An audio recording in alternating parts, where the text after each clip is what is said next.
I grew up a young drag queen, first of my family, but displaying fabulous gifts at an early age. And my mother was smart enough to send me to the School of American Drag. Here at SAD, we lived in peace, frolicking through the tipping tree forest, death-dropping and paddle-turning for days. And it was where we trained in the ways of giving life. There was Blender and Liner, and Reveals 101, a reading basics, a fundamental, and a shot tray obstacle course. Now, at the end of your first year was the Grand Read, where all the queens gather and the sorting we've declared your path. Yeah, I know, but little Miss Potter stole that from us. Any hoodles, there were 5 paths. There was Creator, Glamour, Prancer, Singer, and Coat Check. I had entered the school a promising young lady face, and sure enough was declared a turned-out bitch by the weave.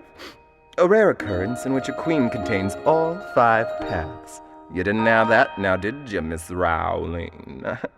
And even by the end of year 2, I was receiving 10s across the board.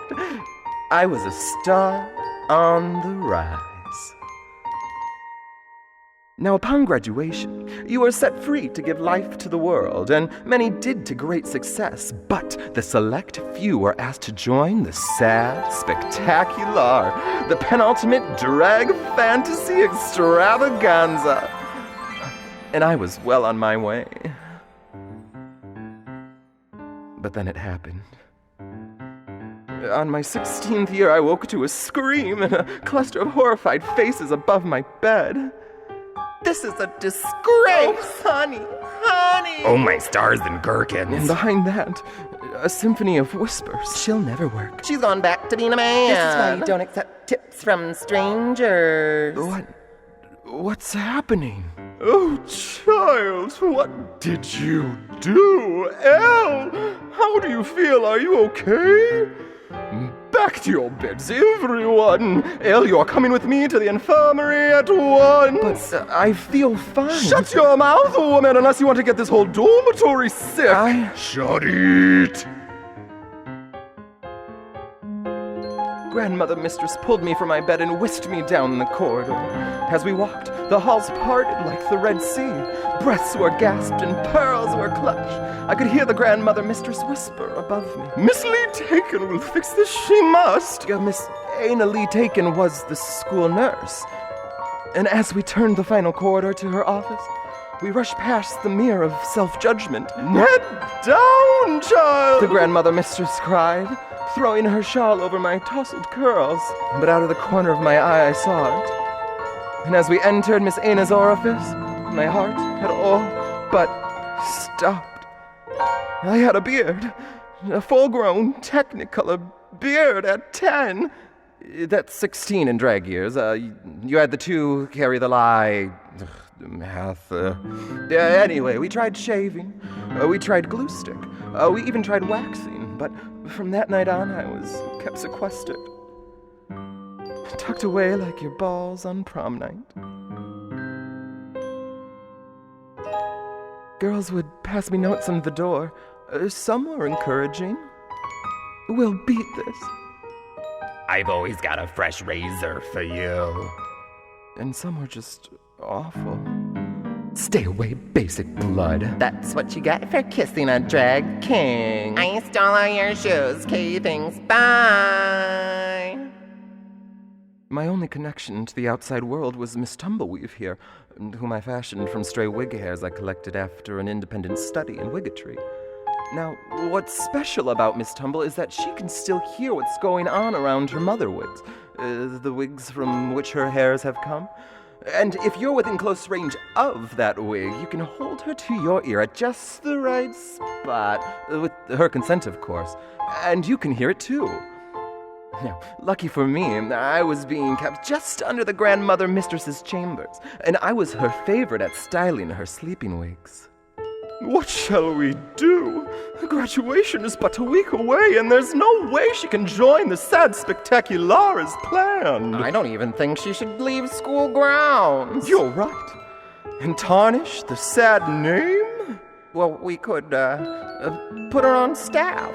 Her performance skills are quite superb. Never allowed. Cafeteria? And have her around the food? We have no idea how this is even spread. Well, there's always coat check. I couldn't listen anymore. I knew this was no longer my home and that the grandmother mistress was definitely not the family I once thought she was. I looked at Tumble, and without a word, she began relaxing and twisting her beautiful locks. As I opened the window and threw her out, there wasn't much time. I could hear the click-clack of the grandmother mistress's size 14 pumps pummeling down the corridor.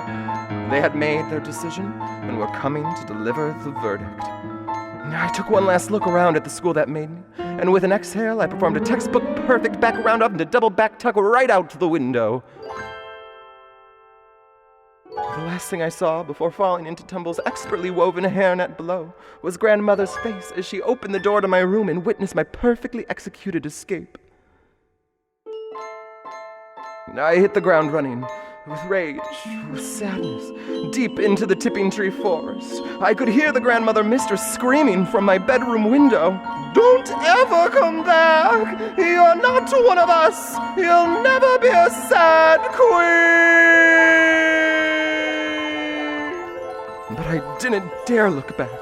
I just knew that Tumble was close behind me from her constant need to underscore high-tension moments with virtuosic whistling.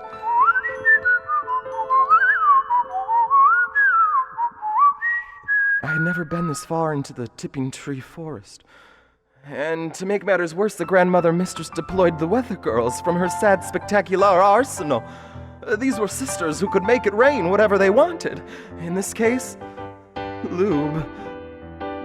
I tried to continue, but I was no match for their silicone-based sheets staining evil, and before I knew it, I had lost my footing and found myself falling fast, but with ease, towards the river that borders the sad estate. I cried out for Tumble and thought I heard her faint lube-lipped whistle just above me, but that was all soon engulfed by the sound of the rapids as I went under and was whisked away by the mighty current.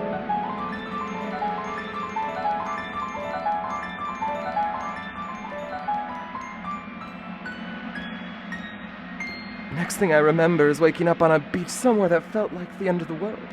I quickly looked for Tumble, but she was nowhere to be seen. But then I looked up, and I saw her.